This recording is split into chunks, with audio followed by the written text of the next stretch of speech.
CivilNet.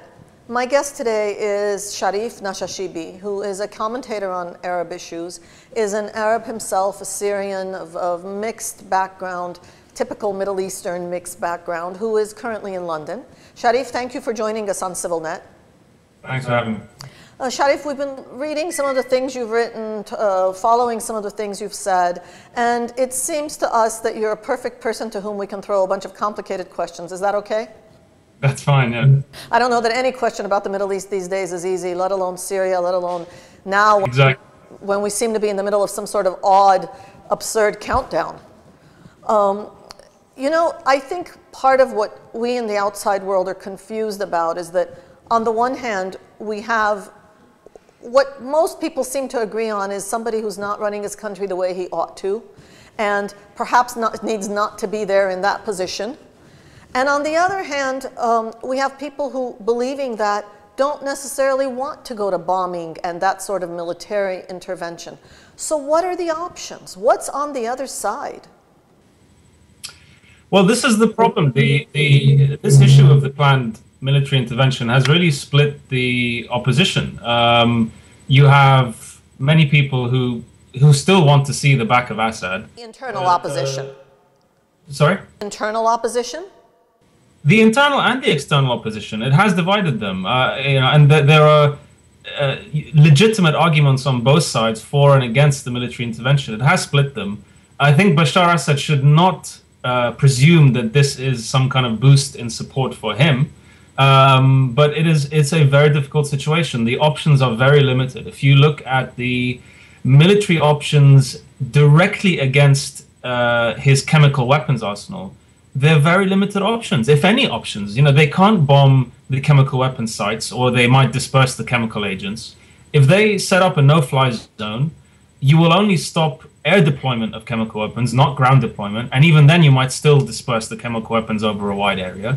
The intelligence over his chemical weapons sites and amounts and all this stuff is patchy at best. Arming the rebels is not going to stop chemical weapons attacks. So when you're talking about deterrence against future chemical weapons attacks, I don't see any real feasible option. Now, Obama is talking about a very limited strike. Now, the problem here is if you have a very limited strike that's not really going to do very much against Bashar Assad and his military strength, that's kind of pointless. And if he takes his vengeance out, that will be against the Syrian people, not against Obama.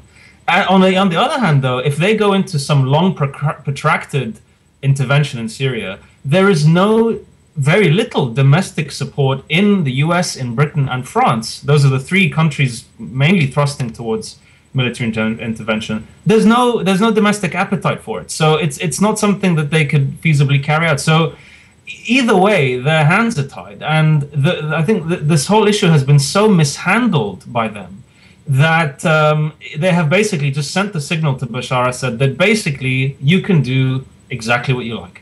People in the Middle East, people such as yourself, come from a mixed background. You're Armenian, you're Syrian, you have Christian roots, you have Muslim roots, and that is so typical of the peoples of Syria specifically. So it's really no wonder in many ways that that's such a bifurcated, fragmented society, yet the opposition really doesn't seem to be able to get it together. Is that because of outside intervention, because of inside unwillingness and accounts to settle? What is it? Well, I think the fragmentation is occurring on the ground and outside Syria. It's happening in tandem. And this has made options for Syria extremely difficult. Earlier on, many people were making the argument that the moderate armed opposition should be armed by outside powers. Now, I think the West's reason, their stated reluctance for doing that was that they didn't want the weapons to fall into the hands of extremists. But it's become a self-fulfilling prophecy because it's the West's reluctance to supply and arm those moderate rebels that has caused a vacuum that has created the rise of al-Qaeda and affiliated groups and extremist and jihadist groups in Syria, and it's become topsy-turvy now.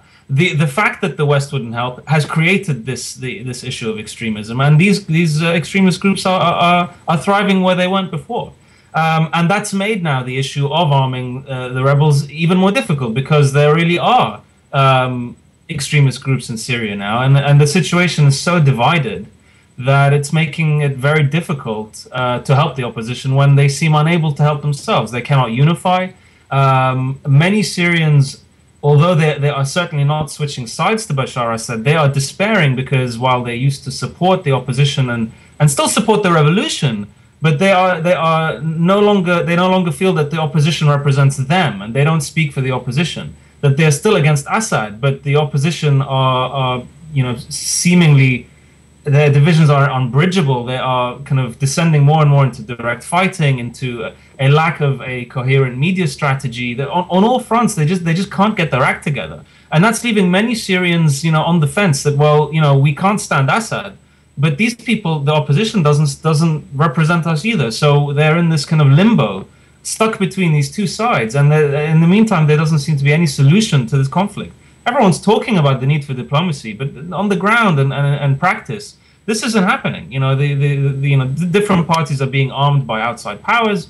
So everyone's gearing up for a military fight and talking the talk of diplomacy, but nothing is really happening on that front. Part of the problem, it seems to me, is that on the one hand you have a president in office, and on the other hand you have a society that hasn't gone through the processes of politicization and policy making, and so you have a bunch of groups that differ from each other.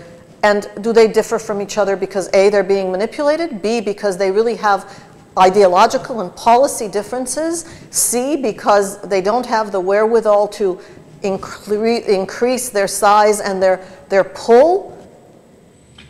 I think all three. I think this is not just a difficulty that faces the opposition in Syria. I mean, in all the Arab countries that face the Arab Spring. And not just the Arab countries. Not just the Arab countries. This faces... Exactly. But in any country where there has been a dictatorship for decades, where any kind of dissent and plurality has been crushed, it's unreasonable to expect that all of a sudden we're going to have a viable, organized, unified opposition. Anyway, that's not going to happen.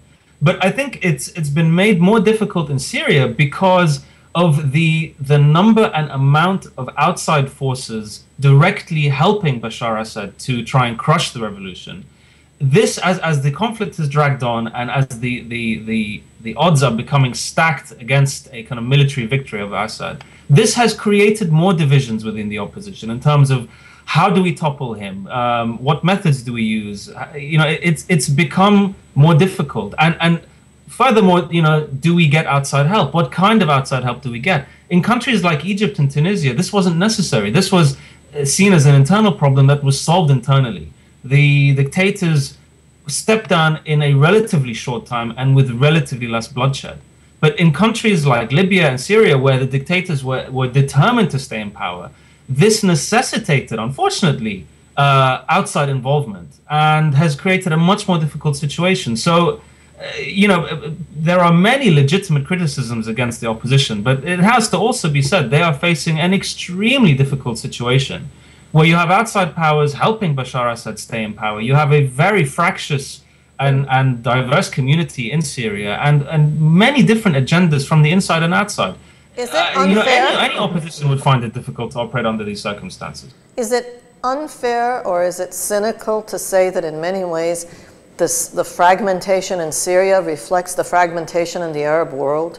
That, it's if I wanted to be really cynical, I'd say here's an opportunity, and the Arab Middle East can't get it together again. Well, Arabs have never got it together. The division in the Arab world in my lifetime just gets worse and worse and worse.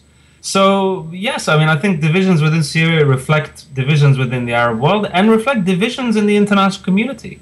And this is what's causing the paralysis. Everyone talks about a diplomatic solution, but the divide, not just between the regime and the opposition, but between the backers of each side, they are so unbridgeable that I don't see how a diplomatic solution is reachable. The preconditions that both sides have negate the feasibility of any diplomatic solution. And the powers, like Russia and the US and the UN, they keep trying, but they're using the same formula that just doesn't seem to be working.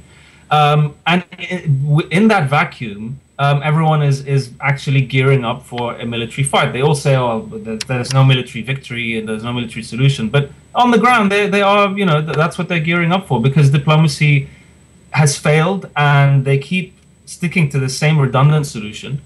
And the Security Council is totally paralyzed, hopelessly paralyzed. So yeah, we can legitimately complain that the opposition is divided, but the whole world is divided. So I don't think this is a situation, that's solely to be put on the opposition's shoulders. Well, on that terrible note, let's hope that all of those divisions don't decide to find solutions just and only in Syria. Thank you for sharing your thoughts and your frustration with us. We stand equally frustrated because, as you know, there's a huge Armenian community in the Middle East, and this is something that affects us and our audience very directly. Of course, yeah. Thank you, Sharif Nashashibi, who is in London. And we're talking about the escalating situation in Syria and hoping for a solution that is peaceful and humane. Thank you for joining us on CivilNet.